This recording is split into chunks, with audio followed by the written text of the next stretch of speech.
దేవుని నామమునకు స్తోత్రం కలుగునుగాక. ఈ ఉదయకాలము మీకందరికీ వందనాలు తెలియచేస్తున్నాను. ఈ దినము మిమ్ములను బలపరచు దేవుని మాట. నీ రెక్కల చాటున దాగుకొందును. కీర్తనలు 61వ కీర్తన 4వ చరణం. దేవుని రెక్కలే మనకు ఆశ్రయము, మనకు ఆధారము, మన దాగు చోటు ఆయనే.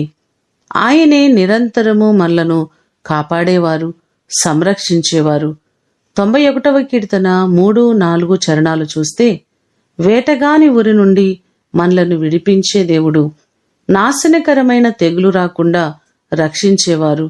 ఆయన రెక్కలతో నిన్ను కప్పును, ఆయన రెక్కల కింద నీకు ఆశ్రయము కలుగును అని అద్భుతమైన మాటలు ఈ వచనాలలో మనకు కనబడుతున్నాయి.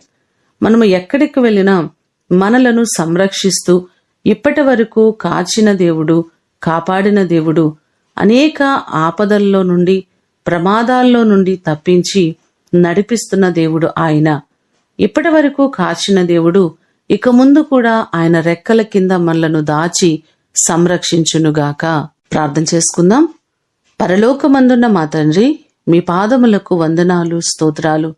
మీ రెక్కల చాటున మేము దాగుకొని ఉండాలి ప్రభువా. మీ దగ్గర మాత్రమే క్షేమముంది. ఎక్కడా భద్రత లేని పరిస్థితులలో మేము మీ సన్నిధికి వచ్చి ఉన్నామయ్యా. మీ రెక్కల చాటున మమ్మలను దాచిపెట్టండి. ఏ ఆపద, ఏ అపాయమును ఎవ్వరికీ కలగకుండా ప్రతి వారిని మీ రెక్కల కింద భద్రపరచండి. ఈ దినము కొరకు వందనాలు ప్రభువా. ప్రయాణాలలో ప్రతి వారికి క్షేమాన్నివ్వండి. ఎన్నో ప్రమాదాలు అంచులు గుండా వాళ్ళు వెళుతున్నారు. ప్రతి వారికి సౌకర్యమైన, క్షేమకరమైన ప్రయాణాలు మీరు కలుగ చేయండి. ఈ దినమంతా కూడా మీ సన్నిధి, మీ అభిషేకము మా అందరికీ మీరు కలుగ చేయమని యేసు అతి ఘనమైన నామమున అడిగి వేడుకొని పొందియున్నాము తండ్రి. ఆమేన్. దేవుడు మిమ్ములను దీవించునుగాక.